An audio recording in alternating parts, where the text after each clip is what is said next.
Today, the latest market update and some thoughts on the Fed.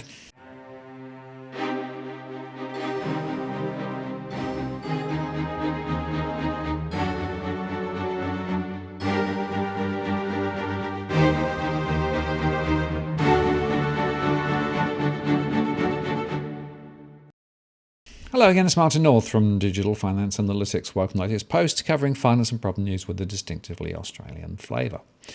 So the S&P 500 and the Dow closed at record highs on Friday on a wave of late buying in tech and strengthening in bank stocks as investors look ahead to the start of quarterly earnings seasons that start next week. The S&P 500 rose 0.73% to close at a record level of 4,127. And the Dow Jones Industrial Average rose 0.89%, notching up a significant rise to an all-time high of 33,800. The Nasdaq Composite was also up 0.51%. The Labour Department reported that its producer price index for final demand increased 1% last month. That's a 2-month high and significantly above economists' forecasts of 0.5%. The latest signs of inflation boosted US bond yields and briefly exerted pressure on growth sectors like tech, but the spike in yields ran out of steam, and that helped the tech sector to claw back losses as the Federal Reserve has persistently downplayed the risk of runaway inflation. So the question is, are the inflationary forces gathering, like so many believe, or is it just a temporary blip? Well, there would be upward pressure on prices from supply chain bottlenecks that may be passed on to consumers, but we think that the effect will be temporary, Fed Chairman Jerome Powell said at a virtual IMF panel discussion on Thursday. The rising costs that consumers will likely have to bear will not be repeated as the supply chain will adapt and become more efficient, he added. So nothing to see here. Move on. The 10-year yield closed near its highs of the day, but the outlook for rates is not one centred on big moves in other directions, suggesting a disorderly climb in the yields, fears of which, of course, had previously worried tech stocks in particular. This is unlikely now. Our target range for the 10-year Treasury yield is between 1.5 and 2% by the end of the year, said the analyst at Alliance Investment Management in an interview. And these yields are still attractive relative to other sovereign bonds, so there is still going to be some buying pressure for US Treasuries. Financials were led higher by regional banking stocks ahead of key quarterly results from major Wall Street operators, which are of course expected next week, with JP Morgan, Citigroup, Bank of America, Wells Fargo and Goldman Sachs all set to report. The banks are expected to show strong performance from trading and dealing activities, with the latter boosted by the Special Purpose Acquisition Company, or SPAC, frenzy. This is an interesting phenomenon where essentially investors are invited to invest in something which is not yet clear, in other words, a future prospective investment. Interesting question as to how legal that actually is. In industrials, Boeing was in the spotlight after the aircraft maker reportedly urged 16 airline customers to ground the company's 737 MAX jets, citing electrical issues. The 737 MAX aircraft was recertified airworthy back in November last year, following months and months of issues after 2 deadly crashes. And in other news, Tesla appears to be reaping rewards for its big play on China following the launch of its Gigafactory in 2019, as the electric automaker sold 69,280 Shanghai-made Model 3S and Model Ys, according to a recent report. The volatility index was down 1.53% to 1669, which is a new 52-week low. Gold futures for June delivery was down 0.83% to 1,743. Silver was down 1.06% to 25.31. Copper was down 1.16% to 4.047, and crude oil was down 0.44% to 59.34. As contracts are on track to post a drop of between 2 and 3% this week following the decision late last week by the Organisation of the Petroleum Exporting Countries and its allies, including Russia, to gradually increase supplies by 2 million barrels per day between May and July. The euro-US dollar was down 0.06% to 1.1905, and the US dollar futures index was up 0.1% to 92.16. Now, the New York Fed released their latest nowcasting estimates, which came in at 6% for 2021 quarter one and 1.5% for 2021 quarter two. And news from this week's data releases decreased the nowcast for 2021 quarter one by 0.2 percentage points and decreased the nowcast for 2021 quarter two by 0.1 percentage points. Their model produces this nowcast of GDP growth, incorporating, they say, a wide range of macroeconomic data as it becomes available. And they claim their platform provides a model-based counterpart to the more routine forecasts produced by the banks, which have traditionally been based on, well, expert knowledge. Now, there's a few interesting observations to be made about what the Fed has been up to. And I just want to highlight a few of those and perhaps deal with some of the more outlandish claims that have been bobbling around YouTube over the last few days.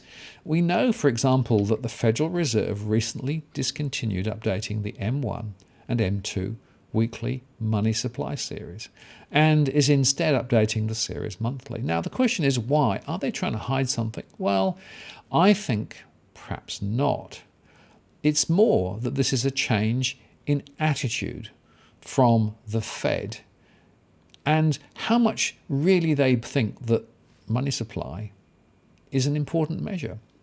Chairman Powell has been pretty explicit that money doesn't matter based on his recent testimony. He's basically said that money and the measurement of money doesn't really matter because it's unrelated to inflation.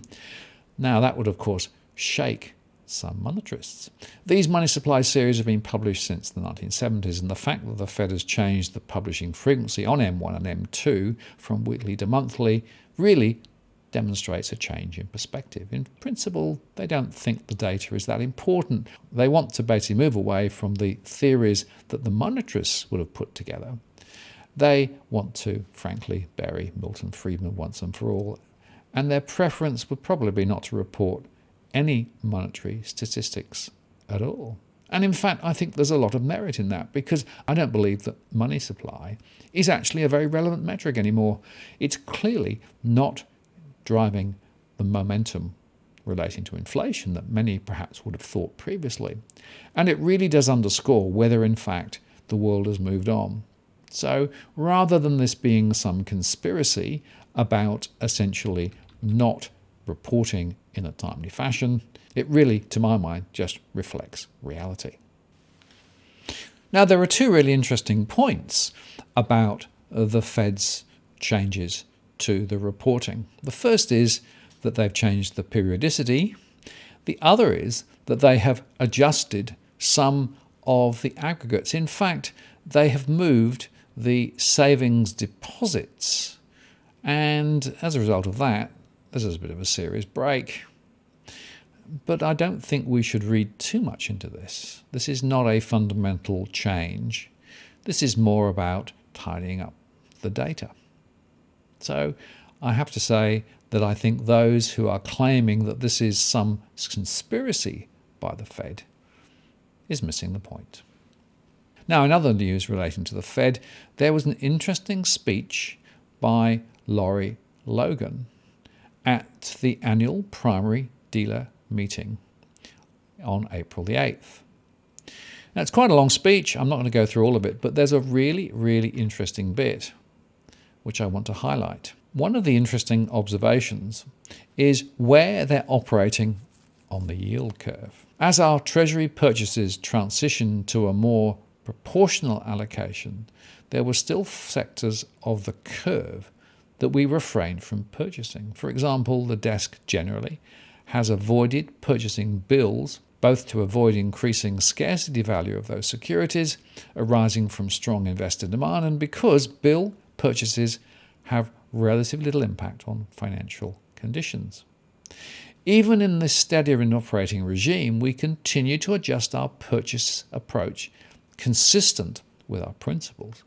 For example, we conduct periodic reviews of our allocations across purchase sectors and make modest changes in response to the evolving market environment.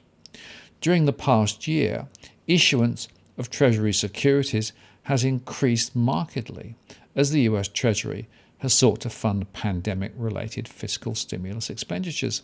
Even with our new issuance, the distribution of Treasury coupons outstanding has been fairly stable given the large outstanding stock of Treasury debt. However, modest shifts have occurred. In particular, the introduction of the 20-year Treasury bond has increased amounts outstanding around the 20-year maturity point. In addition, the pace of increase in TIPS, which is the short-term stuff, has been slower relative to nominal coupon securities. With net issuance expected to remain high in the near term, we anticipate that the composition of outstanding supply will continue to evolve. As a result, we plan to make minor technical adjustments to our purchase sectors and increase the frequency at which we update purchase allocations to remain roughly proportional to the outstanding supply of nominal coupon securities and TIPS. We expect to announce these as part of a normal purchase calendar release in coming months. Now, there's an interesting observation there, and that is if they are indeed morphing their purchases out along the yield curve, this could be an indication that they are more likely to purchase at the longer end of the curve, which of course is something that a number of people have been calling for some time, and we'll see whether it translates into reality or not, but I found that quite a fascinating story. I want to make mention of just one other document, and this is the remarks at the Federal Reserve Bank of New York's annual primary dealer meeting, where Deputy Assistant Secretary for Federal Finance Brian Smith spoke.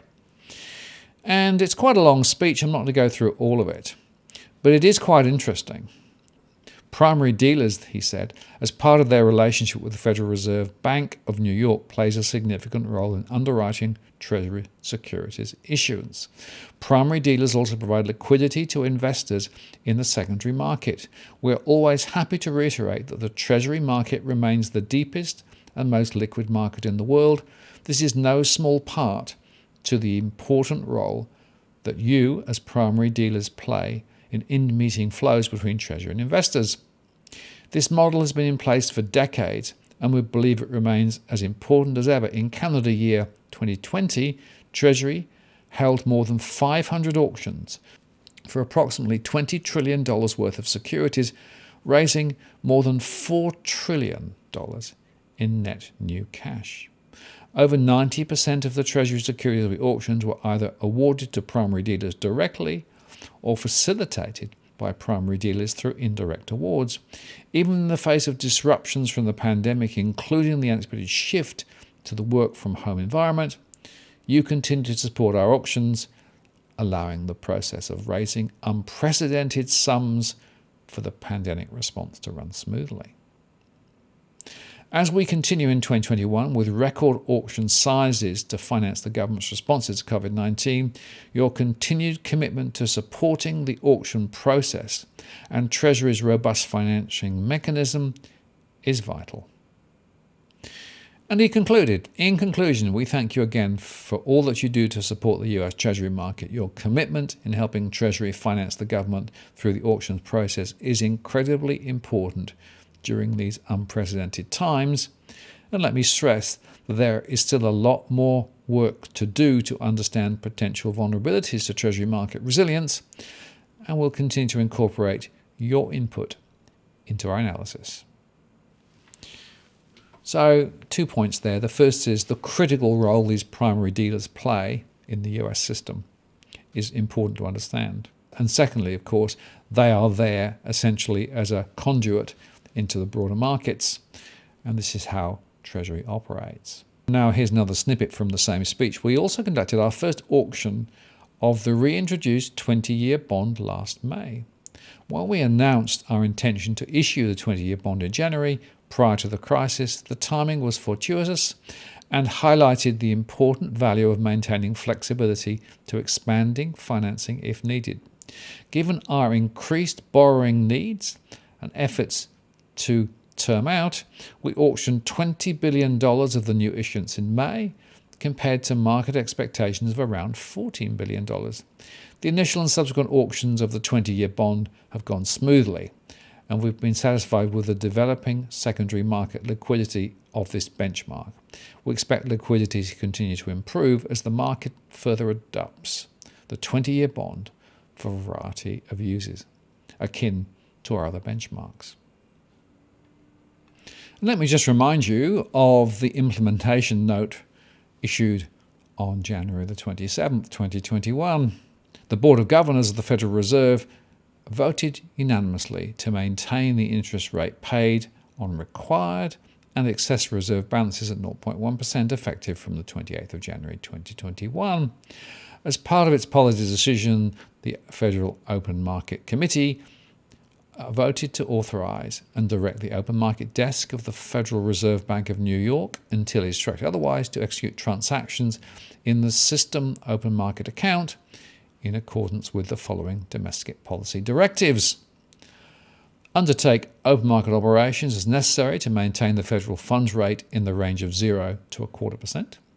Increase the system open market account holdings of Treasury securities by $80 billion a month, and of agency mortgage-backed securities by $40 billion per month.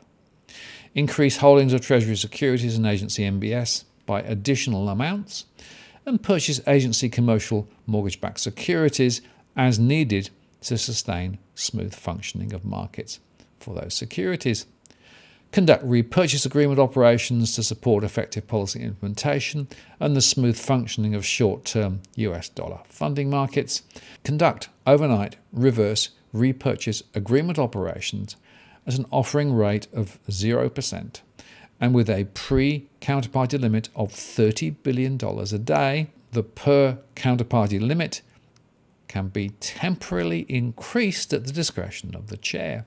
Rollover of auction at principal payments from the Federal Reserve's holding of Treasury securities, and reinvest all principal payments from the Federal Reserve's holding of agency debt and agency MBS in agency MBS, and allow modest deviations from stated amounts for purchases and reinvestments if needed for operational reasons, and engage in dollar roll and coupon swap transactions necessary to facilitate settlement of the Federal Reserve's agency MBS transactions.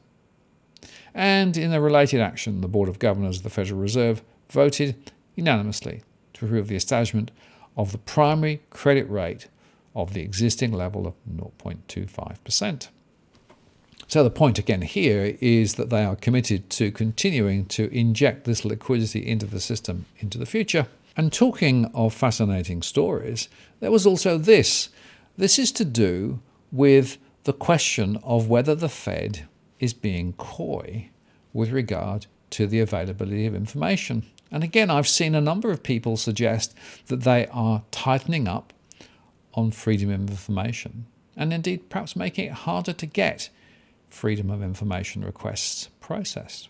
Well, I read this quite carefully. This is actually the underlying document, which basically highlighted that back in October last year, they published a notice of proposed rulemaking in the Federal Register, revising its rules regarding availability of information. And they had a public comment period of 60 days. Now, they did get a number of comments, and in the light of those comments, they've made some minor changes, but nothing much. But if you read through all of the things that they're proposing, I'm not going to go through a lot of detail at the moment, I would say that there is really not much to see here.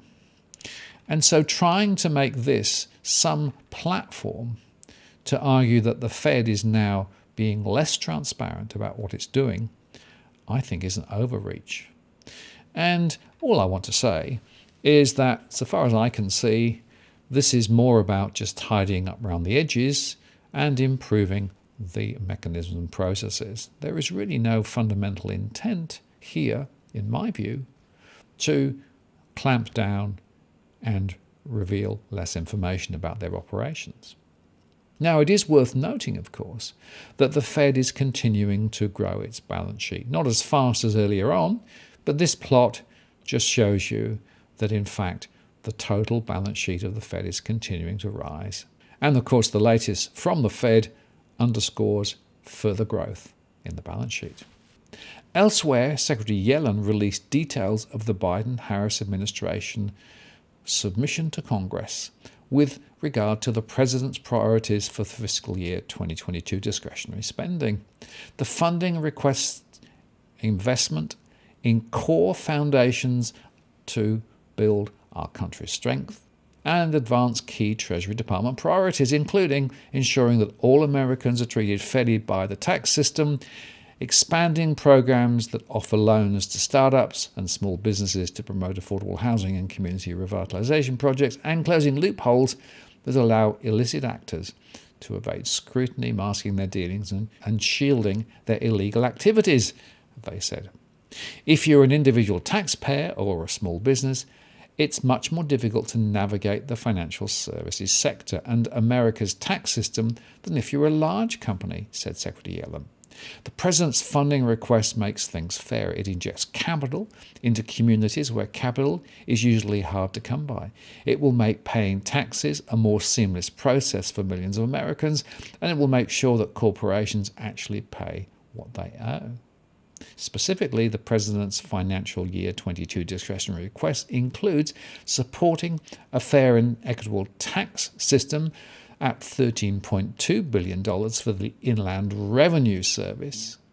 That's 10.4% above the 2021 enacted level, which will increase oversight of high income and corporate tax returns to ensure compliance. And then investing in the American communities and small businesses by providing $330 million, an increase of 22.2% above 2021 enacted levels for annual appropriations to support expanding the role of the Community Development Financial Institution, the CDIFs, which offer loans to startup and small businesses to promote the production of affordable housing and community revitalization projects, and also increasing corporate transparency and safeguarding the financial system by looking at loopholes in the financial reporting requirements and the corporate accountability, and to ensure that illicit actors don't evade scrutiny and mask their dealings. So 2022 discretionary requests includes $191 million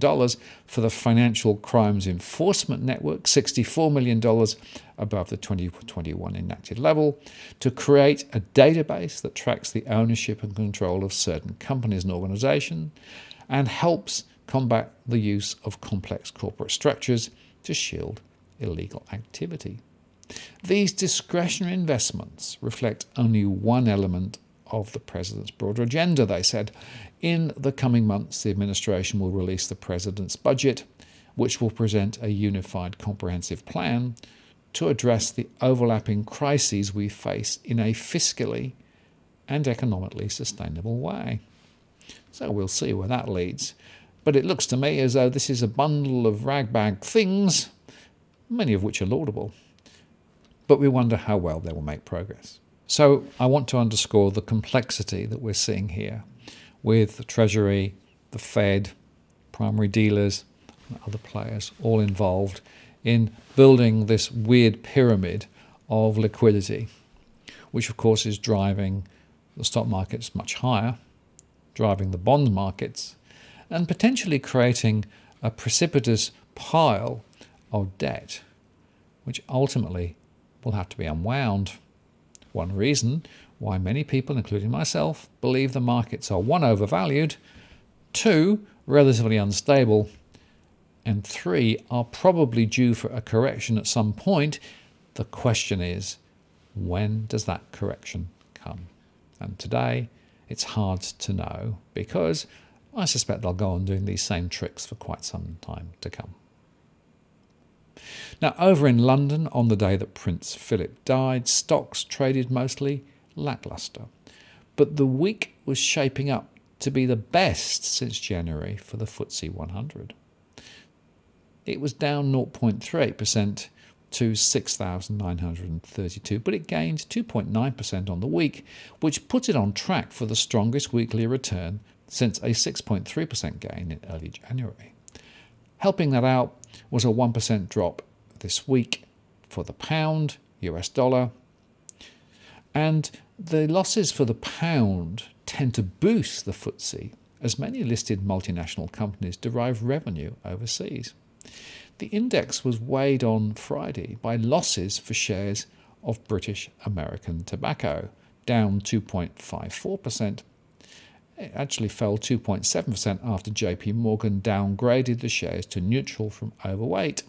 And shares of Babcock International tumbled 7% after the Financial Times reported that the defence contractor was preparing to substantially write down the value of its assets. European stock markets edged lower on Friday, weighed by concerns that the region's patchy vaccination program will lead to a slow recovery from the COVID pandemic. The tone was set by a string of worse-than-expected readings for industrial production across the Eurozone, with German industrial production unexpectedly falling for a second month in February by 1.6% and French output contracting 4.7% instead of growing by 0.5% as forecast. It would need an explosion of manufacturing and construction activity in March to prevent the German economy from falling into contraction in the first quarter of the year, according to ING analysts. Continental Europe has struggled to cope with a third wave of the COVID-19 virus, exaggerated by the region's lack of success in organising a concerted vaccination program. This hasn't been helped by growing worries over the safety of one of the most prominent vaccines. Italy, Spain and Belgium have joined other European countries in limiting the use of the AstraZeneca vaccine, even after the European Medicines Agency on Wednesday repeated that the benefits of the drug outweighs the risks of very rare cases of blood clots. The lack of common guidelines within the EU over the use of the drug can only increase public hesitancy, slowing the chance of the region achieving widespread vaccination. The economic news elsewhere was more promising, with China's March factory gate prices rising at their fastest annual pace since July 2018, climbing 4.4% year-on-year, far above February's 1.7% growth. Now in Australia, the markets here are still doing quite well, but nevertheless, the consequence of the much slower vaccine program and the implications therefore for economic growth and potentially maintaining border controls for a lot longer haven't really been factored in yet, in my view. I think we're going to see more of this ahead. The ASX 200 closed down 0.05% to 6,995. The ASX Financials 200 was up 0.07% to 6,191. The real estate trusts were up 0.65% to 1,467. And the Australian Volatility Index was down 4.48% to 1050. The S&P ASX 200 futures was up 0.45% to 6,978. Amongst the banks, ANZ was at 28.74. CBA was up 0.01% to 87.13. NAB was up 0.34% to 26.72. And Westpac was up 0.2% to 25.21. Among the regionals, the Bank of Queensland was up 0.11% to 8.73. Bendigo was down 0.1% to 10.22. Suncorp was up 0.19% to 10.34. and Macquarie was up 0.77% to 154.80. AMP was down 1.56% to 1.26, and Genworth Mortgage Insurer was down 1.2% to 247. McGrath was at 65 cents, and Yellow Brick Road was up 1.14% to 8.9 cents. AFG was down 3.15% to 277, and Mortgage Choice was down 0.52% to 1.915. Afterpay Touch was up 1.22% to 121.47, and CIMEC was up 0.23% to 17.74. The Aussie US dollar was down 0.46% to 76.77, and the Euro Aussie dollar was up 0.39% to 1.5623. Looking at the bonds, the 2-year rate was down 14.77% to 0.075, and the 3-year bond was down 20.7% to 0.101, while the 10-year bond was up 2.19% to 1.733. So some of the pressure in terms of future rates may have come off a little. The gold Aussie dollar cross was down 0.19% to 2,289. And the Bitcoin Aussie cross was up 0.9% to 76,600. I'm Martin North from Digital Finance Analytics. Many thanks for watching, and I'll see you next time. And just before I go, a quick reminder that next Tuesday at 8 p.m. Sydney time, I'll be joined by mortgage broker Chris Bates as we discuss the very interesting developments in the Sydney property market recently. So mark your diary, and I'll see you on Tuesday.